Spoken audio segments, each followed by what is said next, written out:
वरिष्ठ पत्रकार हैं। बहुत बहुत स्वागत है आपका विपिन शर्मा जी। धन्यवाद योगेश जी। विपिन शर्मा जी, जिस तरीके से बिहार में ये छात्रों का आंदोलन एक बार फिर से देखा जा रहा है, क्या बिहार के ये छात्र इतिहास को दोहरा रहे हैं?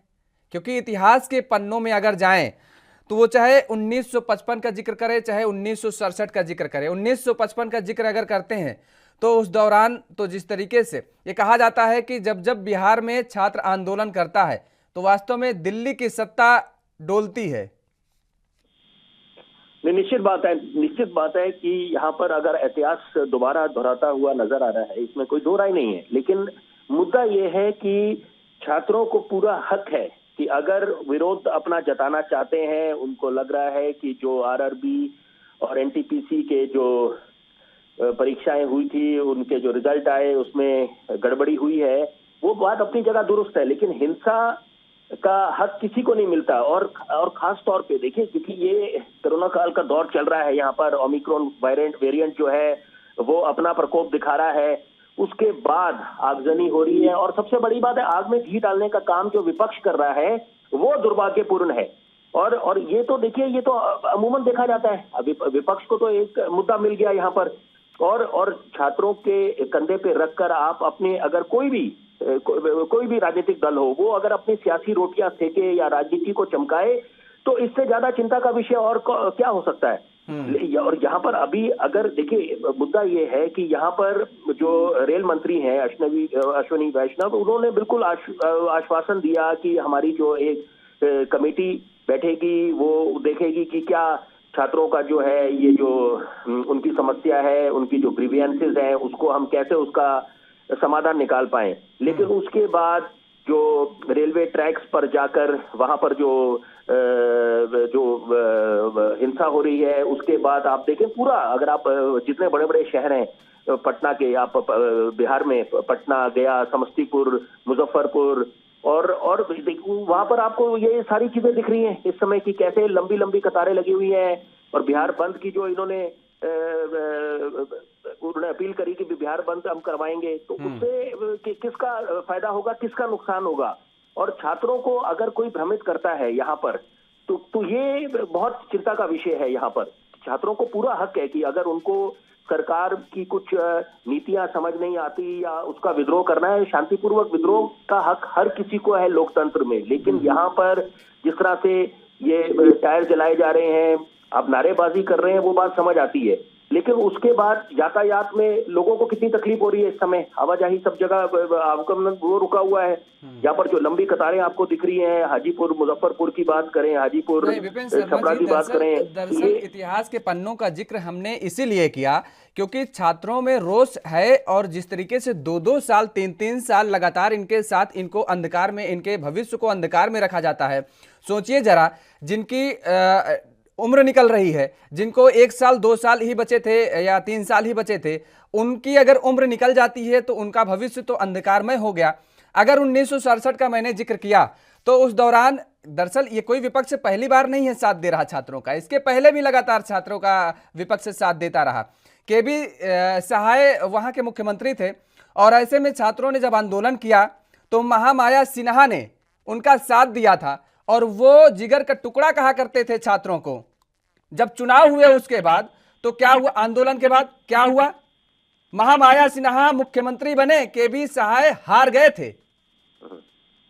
नहीं, निश्चित बात है। देखिए, वो तो बिल्कुल, वो तो उसका असर पड़ेगा ही छात्रों का। वो तो मुद्दा देखिए गंभीर मुद्दा है ये, इसको आप हल्के में नहीं ले सकते।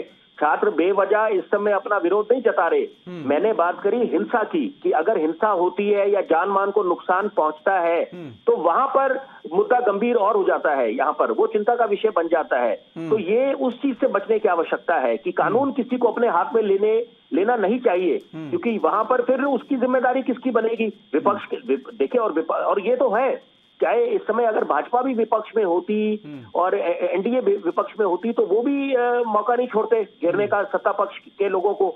और अभी अगर आरजेडी कांग्रेस मैदान में उतरे हुए हैं, छात्रों के साथ समर्थन में खड़े हुए, कंधे से कंधा मिला के उनका साथ दे रहे हैं, तो वो कोई भी राजनीतिक दल होता तो वो ऐसे मौके को छोड़ता नहीं। लेकिन सवाल ये है कि छात्रों का भविष्य, वो वहां पर सोच जानी चाहिए कि छात्रों का जो कीमती समय का नुकसान हो रहा है या उनके जो आगे जो उनके जो करियर अपॉर्चुनिटीज उनको मिलनी थी, वो अगर उनको दिख रही है कि ये मौके चले गए और यहाँ पर गड़बड़ी हुई है, तो वो उनको पूरा हक है यहाँ पर। और उसमें बिल्कुल दूध का दूध पानी का पानी होना चाहिए कि अगर ऑल इंडिया स्टूडेंट यूनियन भी ये लोग सारे इस मैदान में कूद पड़े हैं इसमें, तो वो अच्छी बात है, आंदोलन और मजबूत होगा। लेकिन यहाँ पर इस समय आपने ये एक अखाड़ा बना दी है। अगर पूरे बिहार को आप एक तरह से आप जितनी भी गया, नवादा, जितने रेलवे स्टेशन है, सीतामढ़ी, तो ये सारे के सारे जिस तरह से जो वहां पर जो नुकसान पहुंचा है, तो वो उसकी भरपाई कौन करेगा? सबसे बड़ी बात है जो ट्रेन की बोगियों को जलाया गया है वहां पर जितने आंदोलन करता थे, तो ये बहुत चिंता का विषय है। कितने करोड़ों रुपए का नुकसान जो हुआ है, ये एक मुद्दा है। दूसरी बात, छात्रों का भविष्य दूसरा मुद्दा है। तो ये समस्या तभी, बहुत बड़ी बात मैं बोलूंगा योगेश जी आपके इस चर्चा में, कि यहाँ पर आग में घी डालने का काम जो करता है उनको चिन्हित करना पड़ेगा। क्योंकि छात्र भोले भाले हैं, उनको अपने भविष्य से मतलब है, उनको राजनीति से मतलब नहीं है कि किसके राजनीतिक दल को ज्यादा चमकाना है या किसकी कौन क्या सियासी रोटियां सेक रहा है। लेकिन उनके बीच में अगर कोई भ्रांतियां फैला रहा है, भ्रमित करने का काम कर रहा है, उन लोगों को चिन्हित करना है, उनके खिलाफ कार्रवाई होनी चाहिए कि ताकि इससे जो और कोई उनके अगर कार्रवाई होती है उनके खिलाफ, छात्रों का आंदोलन है उसमें उपद्रव नहीं करना चाहिए, आगजनी नहीं करना चाहिए, बात आपकी बिल्कुल जायज है। लेकिन समस्या ये भी तो आती है, जिस तरीके की तस्वीरें प्रयागराज से आती हैं, गाली गलौज पुलिस प्रशासन दे रहा है छात्रों को, जिस तरीके से लाठी मार रहा है। बताइए, ठीक है, अगर छात्र उपद्रव कर रहे हैं तो आप उनको अरेस्ट करिए, हिरासत में लीजिए, गाली देने का अधिकार आपको किसने दे दिया भाई? आप वर्दी धारण किए हैं, उसके बाद आप इस तरह के अपशब्दों का प्रयोग कर रहे हैं। तीसरी बात यह कि जिस तरीके से अगर 1955 का जिक्र किया जाए तो पटना तक जाना पड़ा था नेहरू साहब को छात्रों को मनाने के लिए। यहां पर रेल मंत्री क्या कह रहे हैं, एक ट्वीट कर दिए, एक बयान दे दिए कि 1,40,000 अगर भर्ती हैं तो 1 करोड़ से ज्यादा आवेदन आ गए हैं। भाई आप तो कह रहे हैं कि हम रोजगार की बिल्कुल अवसर द्वार खोल दिए हैं, अब बेरोजगार देश में बचे ही नहीं है, 100 गुना ज्यादा। 1 लाख सोचिए कि भर्ती निकली और 1 करोड़ केवल एक विभाग में। अगर सारे विभागों की भर्तियां खोल दिया जाए तो मुझे लगता है कि दयनीय स्थिति आ जाएगी, सरकार को आईना देखना पड़ जाएगा और खुद आईना देख नहीं पाएगी सरकार। तो ऐसे में अगर एक साथ चुनाव, छात्रों का कहना है कि अगर एक साथ चुनाव हो सकते हैं, तो अगर 1 करोड़ छात्रों ने आवेदन किया तो क्यों नहीं एग्जाम हो सकते हैं? और इतना लंबा समय क्यों दिया जा रहा, छात्रों के साथ क्यों खिलवाड़ किया जा रहा? अरे मापदंड मुद्दे को और गंभीर बना देते हैं यहाँ पर कि आप चुनाव अगर आप करा पा रहे हैं, राजनीतिक दल अपने मतलब के लिए, अपने वर्चस्व को कायम रखने के लिए, तो वहां पर ये जो अगर छात्रों की परीक्षाएं हैं तो उनमें क्यों इस तरह की गड़बड़ी हो रही है? उसमें आप क्यों अपने हाथ खड़े कर देते हैं, या क्यों ऐसे दिखाते हैं कि हम लोग असमर्थ हैं या अभी कुछ इसमें अभी हम वो कर नहीं पाएंगे? तो ये बिल्कुल सवाल उठता है यहाँ पर। और इससे जो छात्र हैं वो बिल्कुल आश्वस्त नहीं होंगे कि अगर आपके रेल मंत्री ये बोलते हैं कि हमने सस्पेंड कर दिया है जितने ये जो एनटीपीसी और लेवल 1 के जो टेस्ट थे सारे के सारे। लेकिन मेन मुद्दा ये है यहाँ पर जो समझने की आवश्यकता है कि यहाँ पर मुद्दा तब, समस्या का समाधान तब निकलेगा जब आमने सामने बैठेंगे। अगर रेल मंत्री बैठते हैं, छात्र संगठन जितने संगठन है वो लोग बैठे आके, और वहां पर बिल्कुल एक ऐसा संदेश मिले इनको ताकि वो बिल्कुल आश्वस्त हो जाए कि यहाँ पर एक तो आगे कभी ऐसी गड़बड़ी नहीं होगी, और अभी हम इसका कुछ समाधान निकालेंगे जिससे बिल्कुल छात्रों के भविष्य में जो उनका भविष्य उज्जवल होना चाहिए वो वैसा ही रहे, ना कि छात्र भ्रमित रहे, छात्र को बिल्कुल एक जो इनसिक्योरिटी होती है वो रहे कि यहाँ पर क्या होगा भविष्य में। हमने तो सोचा था भविष्य बड़ा उज्जवल होगा यहाँ पर, और यहाँ पर इसके विपरीत यहाँ पर आज हमें सड़कों पर उतरना पड़ रहा है। रेलवे ट्रैक, छात्र कोई खुश तो है नहीं यहाँ पर कि छात्र आंदोलन कर रहा है। छात्रों को तो अपने पढ़ाई से मतलब है कि उनको अपने भविष्य से मतलब है कि कैसे हमें रोजगार मिले, कैसे हम काम करें, कैसे हम राष्ट्र निर्माण में अपना योगदान दें।